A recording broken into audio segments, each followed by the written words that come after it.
இயேசு கிறிஸ்துவின் நாமத்தில் உங்கள் யாவரையும் அன்போடு கூட வாழ்த்துகிறேன். இன்றைக்கு நாம் தியானிக்க போகிற தலைப்பு நன்றி உணர்வு ஒரு சிறந்த மனப்பான்மை. Attitude or gratitude. வசனம் 1 தெசலோனிக்கேயர் 5:17-18. இடைவிடாமல் ஜெபம் பண்ணுங்கள், எல்லாவற்றிலேயும் ஸ்தோத்திரம் செய்யுங்கள்.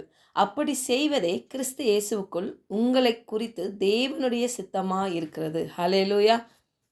ஒரு விசுவாசியின் ஆவிக்குரிய வாழ்க்கையில் 2 காரியங்கள் கடைப்பிடிக்க வேண்டும். முதலாவது இடைவிடாமல் செபிக்க வேண்டும். இரண்டாவது, எந்த சூழ்நிலையிலும் நன்றி உடையவர்களாய் தேவனுக்கு நன்றி செலுத்த வேண்டும். ஹல்லேலூயா.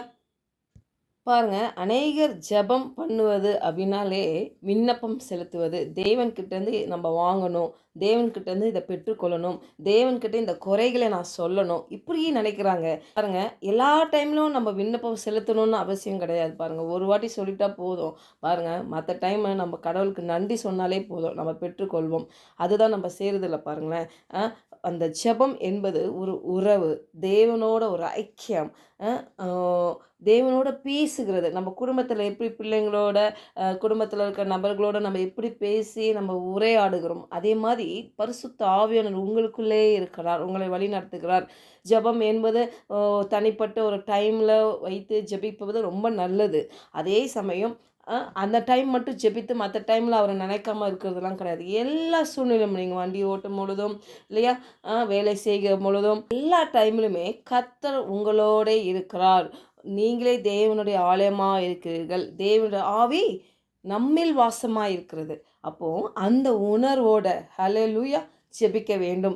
அந்த அன்பில் தான் தேவன் விரும்புகிறார். பாருங்க, உங்கள் இருதயம் எப்படி அவர் மேலே பற்றுதலாக இருக்கிறது, அவரை சார்ந்து இருக்கிறது. எல்லா சூழ்நிலையிலையும், சந்தோஷத்துலேயும் சரி, கஷ்டத்துலேயும் சரி, தேவைகளிலும் சரி, பலவீனத்திலையும் சரி, அவர் உங்களோடு இருக்கிறாரு.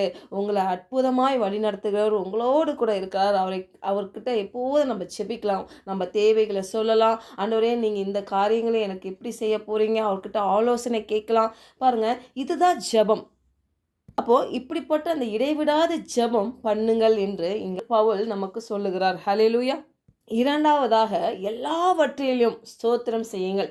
எல்லாவற்றிலும் அப்படின்னா, பிரச்சனை மத்தியில், போராட்டம் மத்தியில், பலவீனம் மத்தியில், வியாதியின் மத்தியில், இந்த மாதிரி கடன் பிரச்சனையில் இருக்கும் பொழுது எல்லா டைமும் நான் கர்த்தருக்கு எப்படி நான் நன்றி சொல்ல முடியும்? பாருங்கள், பிரச்சனை, போராட்டம், பலவீனம் இதுக்கும் தேவனுக்கும் சம்பந்தமே கிடையாது. ஏன்னா இதெல்லாம் நம்மளுடைய அறியாமை என்ற இருள், அதனால தான் இதெல்லாம் வந்திருக்குது தவிர தேவன் இதை நம்மளுக்கு கொடுப்பவர் கிடையாது.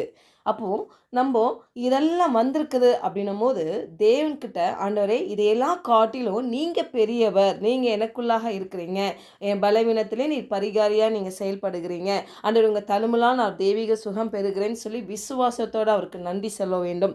அப்போ பிரச்சனைகள், போராட்டங்கள் மத்தியில், ஆண்டவரே உங்களுடைய பிளான் இருக்குது ஆண்டவரே, அப்போ என்னுடைய திட்டம் இப்பொழுது அது செயல்படலை, ஆனால் இதுக்கப்புறம் இன்னொரு திட்டம் நீங்கள் வைத்திருக்கிறீங்க, அதுக்காக உமக்கு நான் நன்றி செலுத்துகிறேன்ப்பா அப்படின்னு சொல்லி அவரை நன்றி செலுத்துக்கலாம்.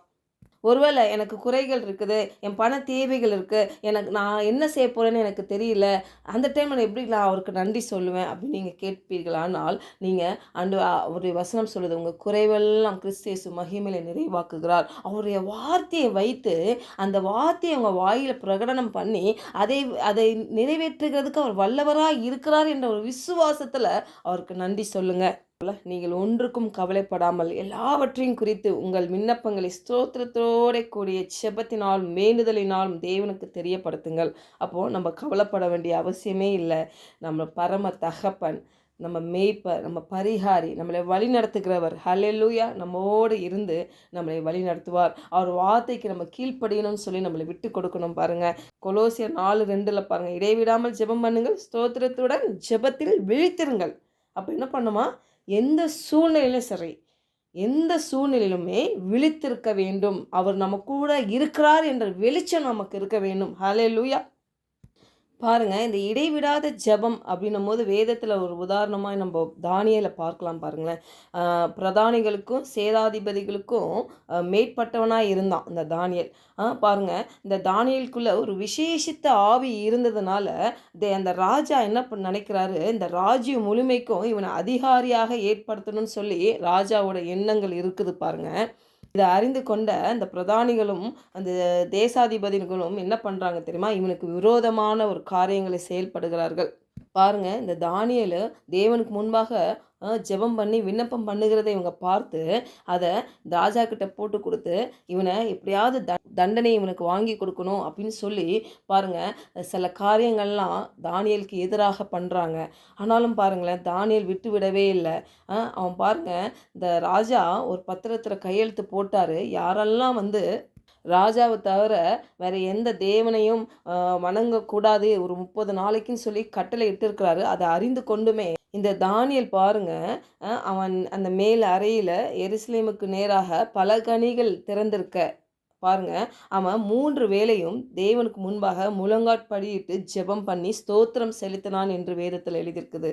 பாருங்க, அந்த மனுஷனுடைய கட்டளைகள் தேவனுக்கு விரோதமான காரியங்கள்ல இவன் தேவனோட உறவில் இருக்கிற போது ஐக்கியத்திற்கு எதிராக எந்த காரியம் வந்தாலும் அதை அவன் பொருட்படுத்தவே இல்லை. ஏன்னா அவனுடைய இருதயம் தேவனோடு இணைந்திருந்தது. ஹல்லேலூயா.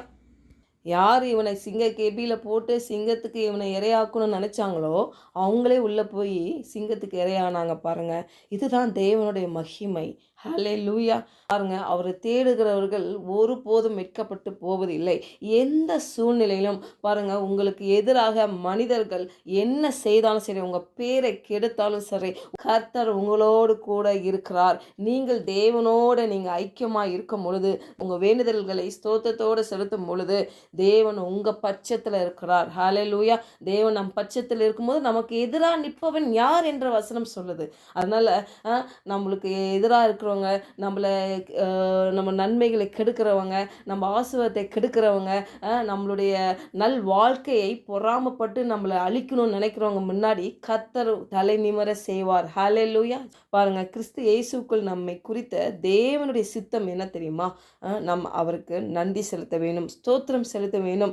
அவர் நல்லவர், அவர் கிருபை உள்ளவர், அவர் போதுமானவர், அவர் மகத்துவமானவர், தேவாதி தேவன், ராஜாதி ராஜா, என்னுடைய பரிகாரி, என்னை வழிநடத்துகிற ஒரு மேய்ப்பன். இப்படியாக அவரை போற்றி துதித்து உங்கள் இருதயம் முழுவதும் அவருடைய நன்மையினால், அவருடைய வார்த்தையினால் நிரப்பி அவருடைய மகிமை உங்களை முடிசூட்டி உங்களை அற்புதமாய் நடத்தும். ஜெபிக்கலாம். பரலோக தகப்பனே, இந்த காலை வேளையில் எங்களோடு நீர் இடைப்பட்டதுக்காக உமக்கு நன்றி செலுத்துகிறோம். ஆண்டவரே அப்பா, இடைவிடாமல் நாங்கள் ஜெபம் பண்ணவும், ஆண்டவரை எல்லாவற்றிலும் ஸ்தோத்திரம் செய்யவும், ஆண்டவரை இப்படி செய்வதுதான் கிறிஸ்து இயேசுக்குள் எங்களை குறித்து தேவனுடைய சித்தமாக இருக்குது என்று நாங்கள் அறிந்து கொண்டோம் ஆண்டவரே. அதனால் ஆண்டவரை எந்த சூழ்நிலையிலும் ஆண்டவரை நாங்கள் சோர்ந்து போகாதபடி எங்களை வெற்றி சிறக்க பண்ணுகிறவர் எங்களுக்குள்ளாக இருக்கிறீர். ஆண்டவரே அப்பா, இதை கேட்டுக்கொண்டுகிற ஒவ்வொரு பிள்ளைகளுக்காக நாங்கள் செபிக்கிறோம். கர்த்தாவே, தேவைகளை சந்திங்க ஆண்டவரே. எல்லா சூழ்நிலையிலும் ஆண்டவரை நீர் அவங்களோடு இருக்கிறீங்க என்ற ஒரு வெளிச்சம் உண்டாகும்படி இயேசுவின் நாமத்தினாலே ஜெபிக்கிறோம் நல்ல பிதாவே. ஆமென்.